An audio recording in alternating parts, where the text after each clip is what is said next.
বিসমিল্লাহির রহমানির রহিম। আসসালামু আলাইকুম। আপনি দেখছেন রাতের কণ্ঠ। আমি আব্দুল্লাহ। এখানে আপনি পাবেন ভয়ঙ্কর কিন্তু নৈতিক গল্প, যেগুলো শুধু ভয় দেখায় না, বরং আমাদের বাস্তব জীবনে শিক্ষা দেয়। তো চলুন আজকের গল্পে ডুবে যাই। আজকের গল্পের নাম কালো পাহাড়ের নীরব গ্রাম, পার্ট 1, আগমন। বাংলাদেশের উত্তর পূর্ব দিকে ভারতের সীমান্ত ঘেঁষে একটা বিশাল পাহাড়ি এলাকা আছে, যেটাকে লোকেরা বলে কালো পাহাড়। দিনের বেলাতেও পাহাড়টা অদ্ভুত অন্ধকার লাগে, কারণ চারদিকে এমন ঘন বন যে সূর্যের আলো ঠিকমতো ঢুকতেই পারে না। এই পাহাড়ের ভেতরেই আছে একটা ছোট্ট গ্রাম, নাম নীরবপুর। এই গ্রামটা ম্যাপে নেই, গুগল ম্যাপে সার্চ করলে দেখাবে শুধু সবুজ জঙ্গল।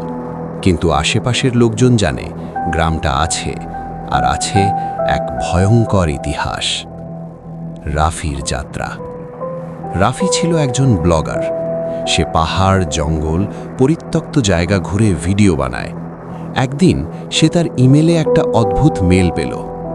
মেলের সাবজেক্ট, নীরবপুরে এসো, সত্য জানবে।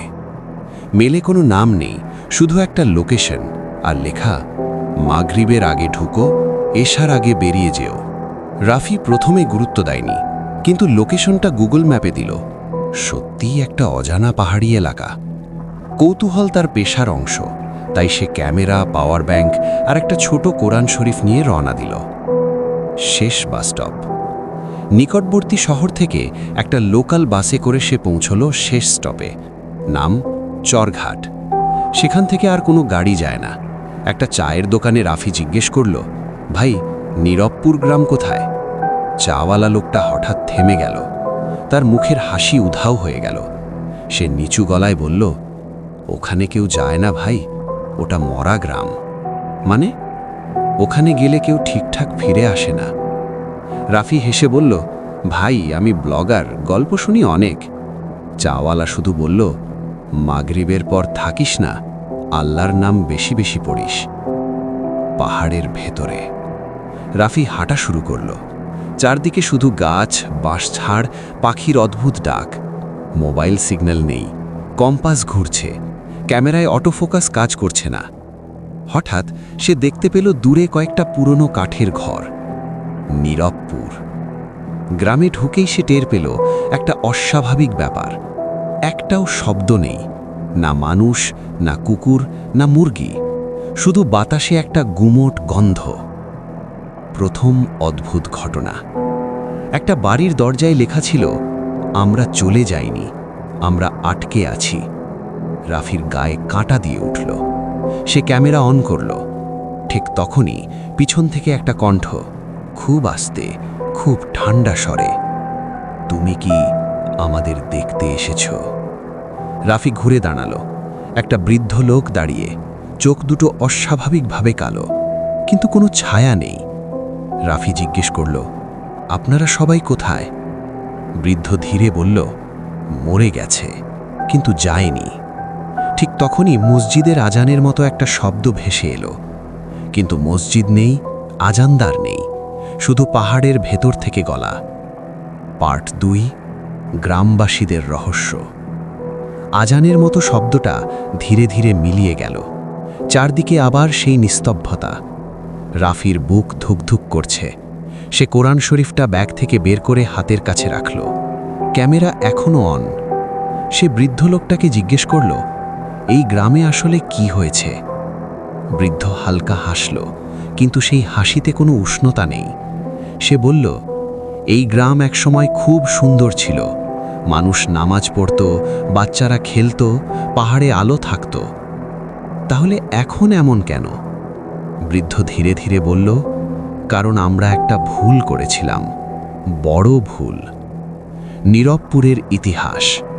প্রায় 30 বছর আগে নীরবপুর ছিল খুব সমৃদ্ধ গ্রাম। পাহাড়ের ভেতরে একটা পুরনো খনি ছিল, যেখানে মানুষ পাথর কাটত। একদিন পাহাড় খুঁড়তে গিয়ে তারা একটা অদ্ভুত গুহা পায়। গুহার ভেতরে কালো পাথরের দেয়াল, আর দেয়ালে অচেনা চিহ্ন। গ্রামের কিছু লোক কৌতূহল থেকে ভেতরে ঢোকে, কিন্তু তারা সেখানে যা দেখেছিল সেটা আল্লাহ ছাড়া কেউ জানে না। সেই রাত থেকেই শুরু হয় সমস্যা। মানুষ স্বপ্নে অদ্ভুত ছায়া দেখতে শুরু করে, বাচ্চারা কথা বলতে গিয়ে থেমে যায়, মসজিদে আজান দিলে কেউ সাড়া দেয় না। তারপর এক রাতে পুরো গ্রামে ঘন কুয়াশা নামে। পরদিন সকালে গ্রামের অর্ধেক মানুষ উধাও, কোনো লাশ নেই, কোনো রক্ত নেই, শুধু ফাঁকা ঘর। তারা কি ভূত? রাফি ফিসফিস করে বলল, তাহলে আপনারা ভূত? বৃদ্ধ মাথা নাড়ল, না, আমরা পুরোপুরি ভূত নয়, আমরা আটকে পড়া আত্মা। আমাদের মৃত্যু হয়েছিল ভয় আর অবিশ্বাসের কারণে। তাহলে যারা উধাও হয়েছিল? বৃদ্ধ পাহাড়ের দিকে তাকিয়ে বলল, ওরা এখনো পাহাড়ের ভেতরে আছে, কিন্তু আর মানুষ না। ঠিক তখনই রাফি দেখতে পেল দূরে কিছু ছায়ামূর্তি পাহাড়ের গাছের আড়ালে নড়াচড়া করছে। ওগুলো মানুষের মতো, কিন্তু মাথা খুব নিচু, চলাফেরা অস্বাভাবিক। রাত নামছে। হঠাৎ আকাশ অন্ধকার হয়ে গেল, সূর্য ডুবে যাচ্ছে।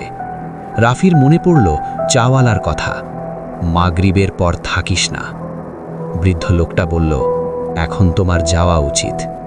কিন্তু রাস্তা কোথায়? বৃদ্ধ চারদিকে তাকালো, সব দিকেই শুধু বন। সে নিচু গলায় বলল, রাস্তা শুধু তখনই দেখা যায় যখন পাহাড় তোমাকে ছাড়তে চায়। ঠিক তখনই মসজিদের সেই আজানের শব্দ আবার ভেসে এলো, এবার আগের চেয়ে অনেক কাছে, কিন্তু এবার আজানের শব্দের সাথে মিশে আছে কান্নার আওয়াজ, শিশুর কান্না। রাফির চোখ বড় হয়ে গেল। বৃদ্ধ চিৎকার করে বলল, শুনো না, তাকিও না, শুধু পড়ো। রাফি কাঁপা গলায় পড়তে শুরু করল, আউযুবিল্লাহি মিনাশ শাইতানির রাজিম। হঠাৎ তার ক্যামেরার স্ক্রিনে দেখা গেল পিছনে দাঁড়িয়ে আছে তিনটে ছায়া মূর্তি। ওদের চোখ নেই, শুধু কালো ফাঁকা গর্ত। Part 3, final. রাফির হাত কাঁপছে। ক্যামেরার স্ক্রিনে স্পষ্ট দেখা যাচ্ছে তার ঠিক পিছনে দাঁড়িয়ে আছে তিনটে ছায়া মূর্তি। ওদের শরীর ধোঁয়ার মতো, কিন্তু মানুষের আকৃতি। চোখের জায়গায় শুধু কালো শূন্যতা। বৃদ্ধ লোকটা চিৎকার করে উঠল, চোখ বন্ধ করো, তাকিও না। কিন্তু দেরি হয়ে গেছে। একটা ছায়া ফিসফিস করে বলল, আমরা একা থাকতে চাই না, তুমি আমাদের সাথে থাকো।